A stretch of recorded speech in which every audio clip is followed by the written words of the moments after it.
All right. Sorry about that. Had the mute on. Thanks for joining us. Hope everybody had a happy Thanksgiving. And our apologies, we couldn't join you yesterday. We were having some technical difficulties and more today as well. But today was more operator error than anything. As I was saying while I was still muted, this is a hobby for us. We don't do this every day. So the equipment might not be the best, and our skill level, we're working on it. Yeah, we're learning as we're going. So if there's any suggestions that you have, or if throughout this presentation or any of our future ones, if something's not working right, please send us a message. Give us some good constructive feedback so we can improve because we'd like to, yes, share the history, but we also want to do it professionally. So before we begin, though, yesterday was Thanksgiving. Everybody, is out, spending time with their families. But I also want to take some time to thank those that in the military currently serving that maybe were on duty yesterday or were overseas or bouncing around an ocean somewhere. So thanks for standing the watch. And yeah, I did it for 20 years, so I get it. And a couple of our other members are currently serving. So yeah, thanks for doing that, and we appreciate it. But without further ado, we're gonna get into the Thanksgiving ties to the NGP. So we're going to start in 106 years ago, Thanksgiving, up in Northampton County, Pennsylvania. And from there, we're going to learn about Thanksgiving on the southern border in Texas in 1916. So with Pancho Villa and the punitive expedition, this is going to be a really quick gloss over of it. The United States decided that they needed to send armed troops down to the southern border. They sent the regular army. They mobilized the National Guard. There were some issues with that. Just like in the Spanish American War, why are we sending the National Guard outside of our state? Why can't the regular army do that? So you have all these Pennsylvanians that were mobilized, and they were far away from home for the holidays. First holiday on deployment, and we're going to take a look at how they spent their Thanksgiving. So the unit that we're going to be talking about is Company I of the 13th Pennsylvania. They're in Northampton County, up in Easton, Pennsylvania. So you can see their armory. uh, I'm not sure what it's used for now. It's not an active armory. It looks like it's been closed for some time, but a real cool old castle-looking structure. And on the map, you can see circled or boxed in red, where that's located. It's in the corner of Prospect Avenue and Northampton Street. Uh, you've probably heard of Easton. If you have kids, the Crayola experience, it's in the same area. So that's where our story starts. And these guys from the 13th Regiment would go to mobilize at Mount Gretna, and from Mount Gretna they would find themselves at a place called Camp Stewart, which is in El Paso, Texas. So where's Camp Stewart? That red box right there on the screen, that's Camp Stewart. It's just northwest of the El Paso airport. As you can see, it's pretty built up now, but back then it was pretty Spartan arrangements. It was just open fields and just filled with army camps, and that's where these men spent their Thanksgiving, 106 years ago. So the artifact tonight, we don't actually have the physical artifact, but when we were getting ready for our 1916 event that we did in September, I visited the Pennsylvania National Guard Military Museum up at 40 in Town Gap, and Mr. Oleg, the curator up there, he brought out all kind of amazing stuff for us to look at and to help our research out. And I got pictures of this one item because I knew that we'd end up using it for something down the road. And yeah, today's the day. So here is I'll enlarge the screen here.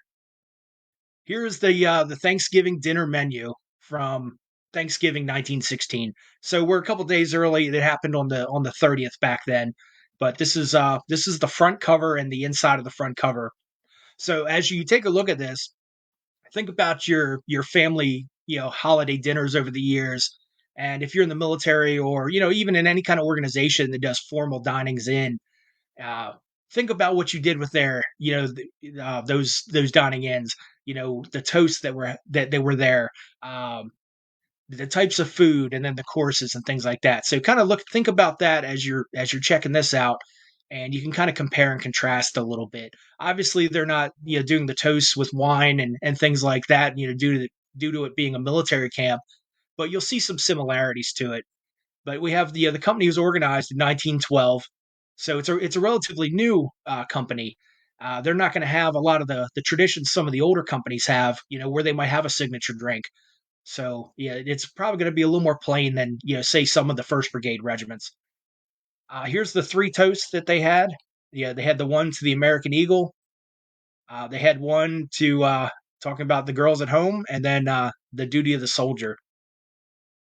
And yeah, typically when you go to the military dinings in, they'll have different toasts. Some to the country, some to the to the president, some to the to the service, things like that. They'll recognize certain things, and certain people have the honor of getting up there, on the stage to lead the toast. So yeah, there's three toasts here. There's three officers in the company, so maybe one of each officer got to do a toast. So here's the menu.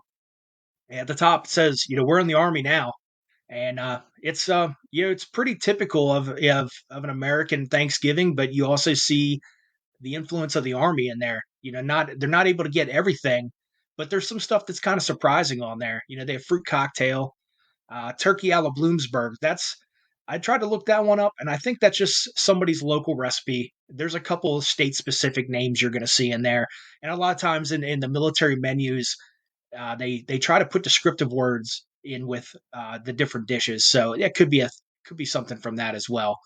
But yeah, we have oyster filling, cranberry sauce, mashed potatoes, fried Jersey sweets. I believe those are probably going to be sweet potatoes that they fried up. If anybody knows of that being something different, please let me know. French peas and then Columbia County gravy. There's also celery, pickles, and olives.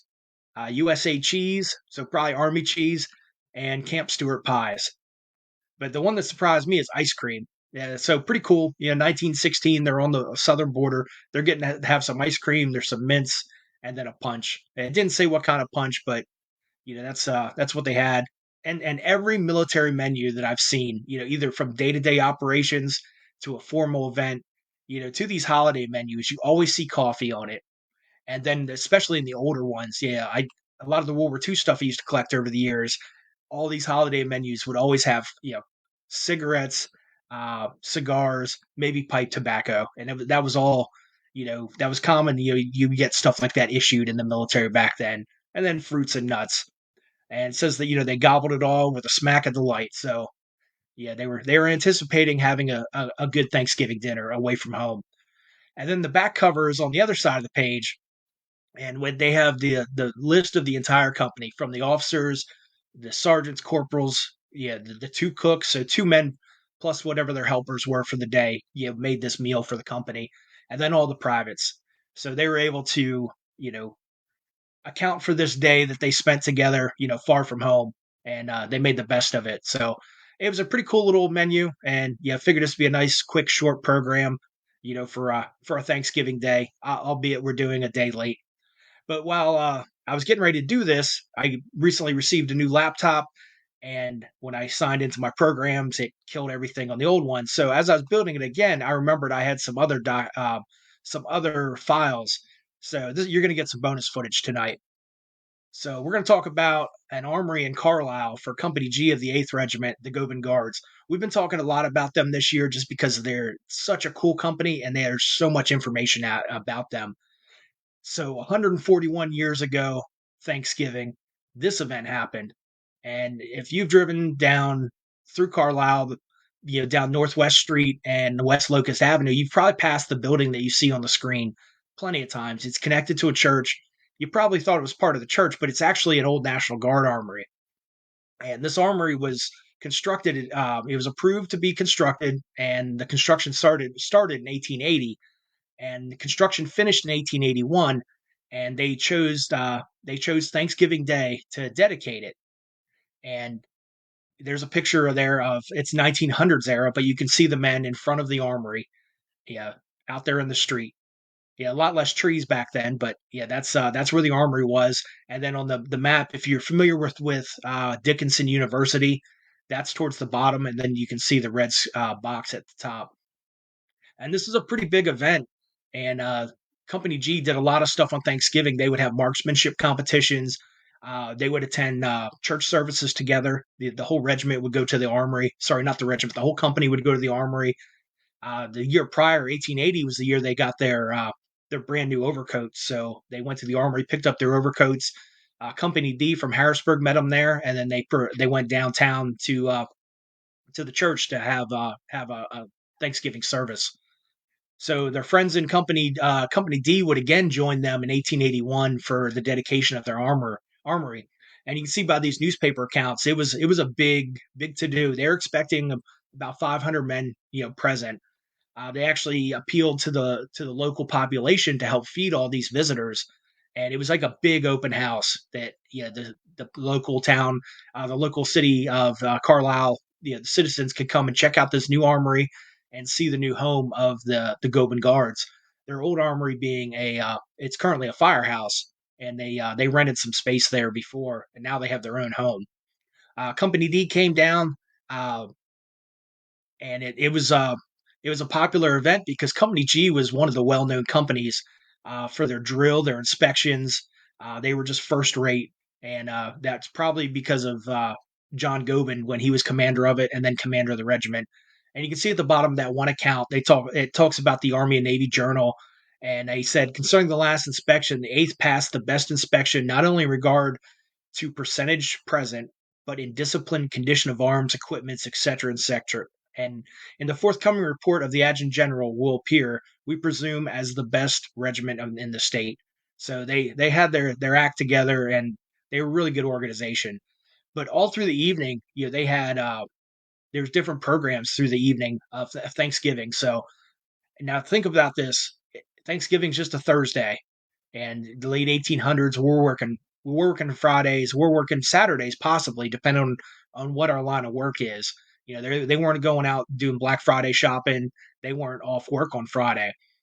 These people were out doing celebrating the Goban Guards in their new armory late enough that there was a special train that was arranged for that left Carlisle at 4 o'clock in the morning to take people home to Harrisburg and the surrounding areas. So they had a banger of a party. Apparently, they had a ball and all kind of stuff like that. So pretty cool event. Kind of odd that it's on Thanksgiving, but it's a neat event to to learn about. All right, hold on a second here. All right. Like I said, still learning the programs. I'll learn where all the buttons are soon. But those are our two artifacts for the night. Thanks for checking in. If there's any quality issues, please send us a message. Let us know. Our next artifact of the month will be December 22nd. We have the event already put up, and we're gonna probably do a pre-recorded one just for technology and connectivity, so we don't have an issue like we had yesterday. But thanks for joining us, and we'll talk to you soon. Take care.